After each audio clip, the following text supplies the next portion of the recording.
So it's time to move on to group chat, and I think there's only one thing we could possibly talk about this week, and that is Monday's presidential debate. So many people watched this thing. It was a ridiculous spectacle for so many different reasons. But I wanted to talk about it for one reason in particular, and that is it marks the first time in a presidential debate that cybersecurity was like a major point of conversation. And I guess first, let's just kind of like get people's thoughts on that. Like, what does this kind of signify to you? Well, it shows the climate right now. It shows that more and more people are being affected by cybersecurity breaches, and the Snowden stories have happened. So many things, like there's more state-sponsored hacking. So we're talking about like attacks from China and North Korea and stuff too. So yeah, it's more in the culture. It's not just something made for the movies now. I think the fact that it's risen to the level of being debated about between the presidential candidates shows how much of an effect this has on everyone. It's clearly it concerns everyone, and like Devindra said, all the NSA leaks and the fact that we were just talking about the Yahoo email breach goes to show how like crazy it's all gotten in the past 3-4 years. Honestly, I mean, Dana, do you think we're going to hear more about this at the next debate?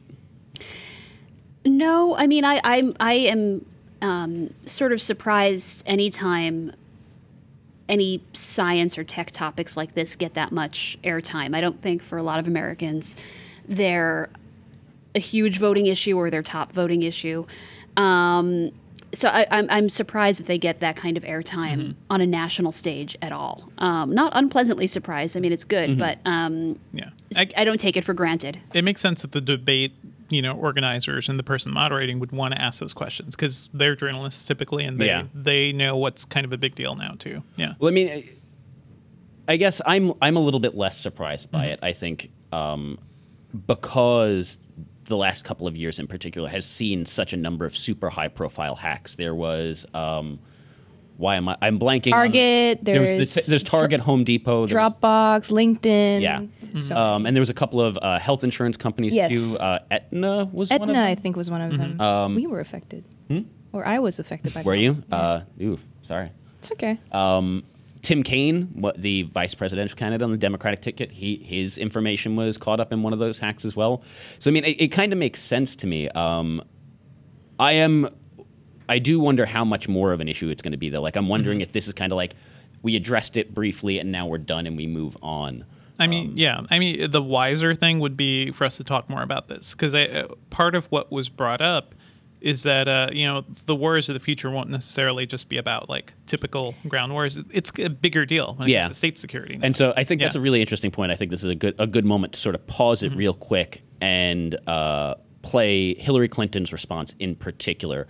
Before we play this clip of her response, I do want to read the way the question was phrased by Lester Holt, which, not surprisingly, considering it's a presidential debate, this is usually how it works. It is an incredibly broad question, but just to get a sense of context for where these responses fit, he says, I'm cutting out a lot of the fluff around it, but he says, our institutions are under cyber attack and our secrets are being stolen. So my question is, who's behind it and how do we fight it? Which is an insanely broad thing that nobody could possibly answer in 2 minutes. I have some thoughts on that I want to come back to, but play your clip. Okay, so let's play the clip of Hillary Clinton's response first. We need to make it very clear, whether it's Russia, China, Iran, or anybody else, the United States has much greater capacity, and we are not going to sit idly by and permit state actors to go after our information, our private sector information or our public sector information. And we're going to have to make it clear that we don't want to use the kinds of tools that we have. We don't want to engage in a different kind of warfare, but we will defend the citizens of this country. And the Russians need to understand that. So she puts it in very specific terms that are different, I think, than a lot of the ways that we're used to talking about cybersecurity. Sure. In that it's very weaponized and very much focused on warfare. I mean, It's very Cold War-y. yeah. I mean, it almost sounds like she's talking about nuclear armament in some ways. You swap out the word cyber for nuclear. Yeah. And that's we're hearing more and more of that this year. Like I had an interview with Alex Gibney, the documentarian. He wrote about the Stuxnet thing, and the big thing he's pushing, and even Oliver Stone, when I was talking to him around the Snowden movie, cyber weapons right now are it's the Wild West. You know, we don't have any sort of like dialogue between countries, so anything can happen. There are no rules. And the thing about nuclear weapons, like I think after Hiroshima and Nagasaki, there was a discussion. There was like an international discussion, like, hey guys, this will destroy the planet. So let's like start to talk about and manage this somehow. We don't have that yet for cybersecurity, even though it can do as much damage. It can shut down power grids. It can do all sorts of things to actual physical locations now. So it's the Wild West, I agree. And I think accordingly, most people are not therefore good at talking about these sort of things. I mean, it's easy to make fun of some of Trump's pull quotes, which we probably will before the hour is up. We have a we have a But, clip of him we're going to play next. You know, I don't think Lester Holt's question was that specific or as articulate as he could have been. I don't even know if I'm as articulate as I always can be when I'm talking about security. I don't think Congress necessarily understands the technological side of it. So I think you know, we're talking about how Clinton and Trump discuss the issues, what language they use, maybe evaluating their understanding. I think they're representative of a larger problem, which is that most people do not understand the technological side of it, and most people are not good at talking about this. Yeah. I think that and I think that Dana has a point there. Like when Hillary was saying those things, she sounded like she was, you know, guaranteeing mutually assured destruction, right? Yeah, it's very strong language. But at the same time, I don't think that the best defense against someone or the best reaction to a breach or a hack from another state is to say, oh, we'll come after your information too. I think you should be defending your information better. You should be making it harder for them to infiltrate your content, because this isn't like a piece of land. This is something that once they get to, it could affect so many other things. Yeah. I mean, I think it's in many ways reflective of one of the many criticisms that's levied against Hillary Clinton, especially from the left and a lot of the people who supported Bernie, which is she is very hawkish, especially for a member of the Democratic Party. She represents a much more hawkish wing of the party, and I think that colors the way she discusses it, because again, it's that mutually assured destruction kind of thing, like, don't you worry about it. You think you have weapons? Well, we have weapons too, and they're bigger and better, and they will wreck you. Yeah. But I do want to take issue with one thing you said, which is that you're saying it's not a piece of land, and you have to think about it differently. Which, yes, but in this more modern, like global connected world and economy, is that information at the end of the day ultimately as valuable, if not more valuable? Oh, I'm not saying itself? It's not as valuable. I'm saying it's more. I'm saying it could impact more things, and therefore you can't just wait for it to be attacked and then go out after someone who attacked it. You have to defend it like it's your life. That does sound sort of like what she's saying is the thing too. And I also wonder, like, Hillary's always been described as hawkish. Her support for the Iraq War, I don't think she'll ever be able to live down. And I'm surprised they didn't bring up more of that during the debates. But I also feel like she has to sound strong like this because she has to. I have questions too about what else would either candidate have said. I mean, these lines, I think she was very articulate and well prepared. But this idea of just generally, we will not tolerate attacks on our sensitive information in the private sector, in the government sector. Yeah. I think both candidates had to say something like that.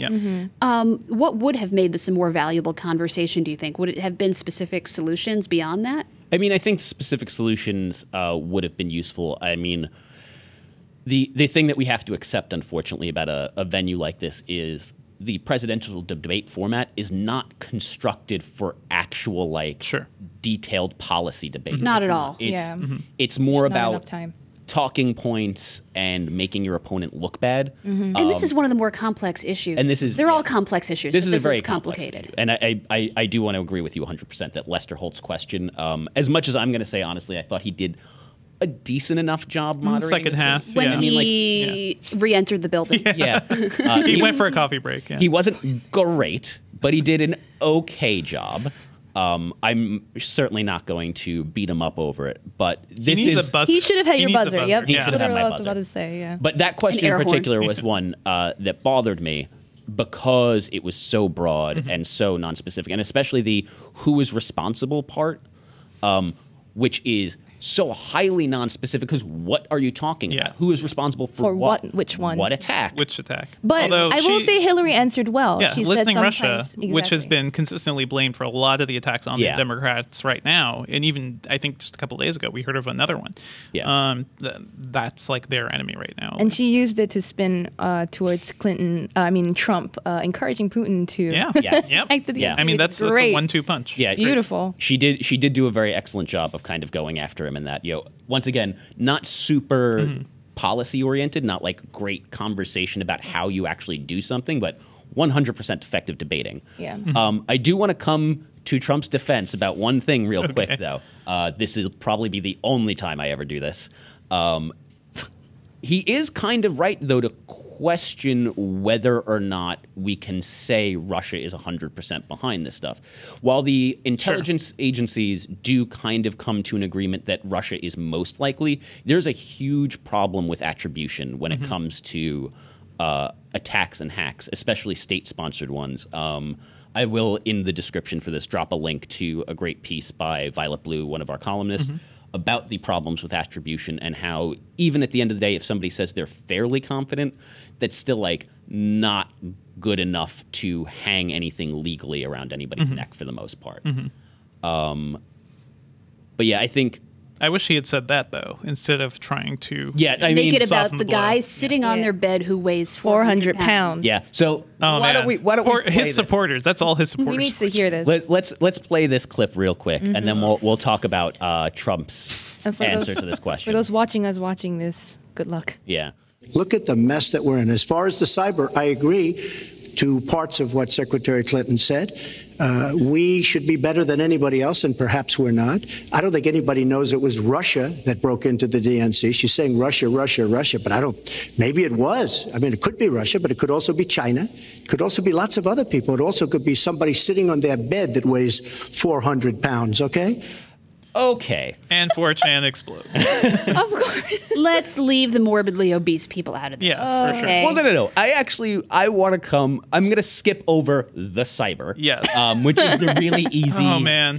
one, which honestly, look, it sounds dumb, but it's a gaffe.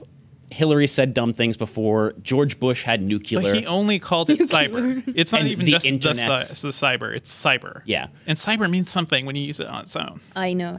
Yeah. It's very. We all know. Trump doesn't. He does. Oops. But I mean, and we didn't play this part of the response, but immediately not immediately, but shortly after he talks about the people sitting on their bed who weigh 400 pounds who could be hacking into it, he also talks about his son who's 10 years old, who knows the computers really well. Yep. And it's just for so many reasons an alarming answer. It's going to be his tech head, his son. So, Yeah. Yeah. He's going to have a 10. He's so good with the computers, you wouldn't believe. this is just like Idiocracy, too. That's how this all ended up. I didn't take as much issue with the thing he said about his son as I did the 400-pound comment. It was just, it shows how clueless he is. It shows me, first of all, he doesn't watch Mr. Robot, but also that he, thinks he clearly has these like stereotypes etched into his head of certain characters. He thinks it's a bunch of people in their beds. I mean, I just think it underscores a bigger dynamic with him, which is that he sees all of this as entertainment, and where he sees his purpose is to entertain us when it's not really officially. How do you I debate hope against the I hope Joker? that it is. Yeah. I mean, I hope that's what it is because I don't think that's what he really thinks. Also, to this day, I don't think anybody's seen Trump use a computer. I think that's like the ongoing thing. Does he hilarious. know how to use a computer? Can he internet? Who knows? Actually, is that a thing? I don't know that That's I've a ever thing actually seen because all the press photos of his office, there's no computers at his office. Like maybe occasionally he'll have a phone, but we've never seen him on a computer. I think, and like I think I wouldn't be a couple surprised. sites are doing that. I wouldn't be surprised if he can't internet because that's where a lot of people get their information these days, and Yes. he's the least informed person I know. I think he can internet. Yeah. I also mom just can wanted internet. to say that We are speaking Trump's language right now by using internet as a verb. Well, yeah, it's a virus. You gotta be the same. We're doing it somewhat ironically. Oh no, we're 100% Yes. doing it ironically. Like your But beard. What? This is not ironic. This is a Okay. thing of beauty. That's real. This is all real. I like that you have to look away from me as I stroke my beard. Oh my god! I didn't even know that was what you were doing. Why? Let's turn away from my beard, which Yeah, is Let's completely off go. topic. I'm sorry. Yes, my bad. So I do want to come back to one thing real quick, though, and a little bit of plug for our site and our presidential guide, which we updated ahead of the debate. So there's now information, not just new information about Hillary Clinton and Donald Trump, but there's information on Jill Stein and Gary Johnson and their stances on things. Although I can sum up Gary Johnson's stances on pretty much every issue in one sentence, which is let the market decide. Yeah. So if that's your thing, that's your candidate. But there's very little detail there. And we'll be updating it again with information on the vice presidential candidates ahead of that debate. But I do want to encourage everybody to kind of go read that and look at the updates, because going into the primary season, when we first put this thing together, cybersecurity was one of these big glaring holes where there was very little information about what the candidates thought for the most part. One of the few exceptions, weirdly, was Chris Christie. So it turns out that cybersecurity is apparently much more of an issue and something that people are much more active in at the state level than at the federal level. Sure. So Tim Kaine actually fairly active on the topic of cybersecurity. Chris Christie was fairly active on the topic of cybersecurity, whereas most of the senators and stuff were not. And Hillary Clinton was one of the people who had this big glaring hole, and in the wake of the email scandal, it was very much a weak point for her. She has since released several very detailed white papers about a lot of her policies, but in particular, she does touch on cybersecurity a lot. So we've updated that with a link to the full policy paper, as well as quotes from that and plans from that you should go read, because it's super important information. It's super interesting, and she has ideas and plans that she literally just doesn't get to touch on in the debate. For sure. And I mean, the important thing, too, is like these aren't people who are going to be leading all on their own, right? It's not just them. It's about who they hire and who they listen to. My bigger worry is that Trump is just so intellectually uncurious. Like, he doesn't care, and he doesn't care about what experts or advisors will say either. So, yeah, that's the state of America today. Dana, do you have any final thoughts on the debate and Hillary Clinton, cybersecurity, Donald Trump before we sign off? So we have a weekend of peace, and then the next one is what, Sunday, October 9th? I believe 9th so. is the next one. The vice presidential debate is October 4th, I believe. Ooh. So that's coming up soon. Oh, that'll be interesting. Okay. Can I just quickly jump in and say that it's really interesting that this was the first debates I've been able to watch, because it was on Twitter and it was on YouTube and it was on all these different channels. Yeah, it broke streaming records Kind of for meta, YouTube. Yeah. too, right? Do Yeah. you not own a 85 TV? million. I don't. What? Different discussion for a different day. It's Another not that day. weird. It makes sense. Yeah, It makes sense. I don't own a for I don't have TV either. What is wrong with you guys? You We're not guys. friends just because of that, Terrence. I'm not saying we're Meanwhile, friends. I I'm have- just saying I have so many TVs. I haven't had cable for Oh, that's fine. 6 years. But Sling has changed a lot. Yeah, so, sure. Yeah, just I've been relying on Netflix and Hulu for like 6 years now. So yeah, I hope the vice presidential ones will also be streamed online. Everything is going to be streamed Yeah. at this point. Excellent. That's good. I want to see more of what Bloomberg did with their live fact checking on the That was stream. cool. Yeah, that was so great. Yeah. Because I think this is one thing that was kind of like argued about in the lead up to it, whether or not it's the media's job to be fact checking things. And yes, it is. That is our role. That is our. If we have one and only function in this world, it's to fact check. Well, if you want to live in a fact-based society, then facts are Yeah. bad. Then go to the Onion. I don't know. Yeah. Devindra, any last thoughts on the election or debates before we I have so many say goodbye? thoughts. I'm good. You done. good? I'm done. All right. So Devindra, where can the fine people find you on the internet? Oh, I'm on Twitter at Devindra, and I also podcast about movies and TV at /film.com. Dana? I am at Dana Wollman on Twitter. That's my full name with no space. As I always say, be nice. Cherlynn? I am at Cherlynn Low on Twitter.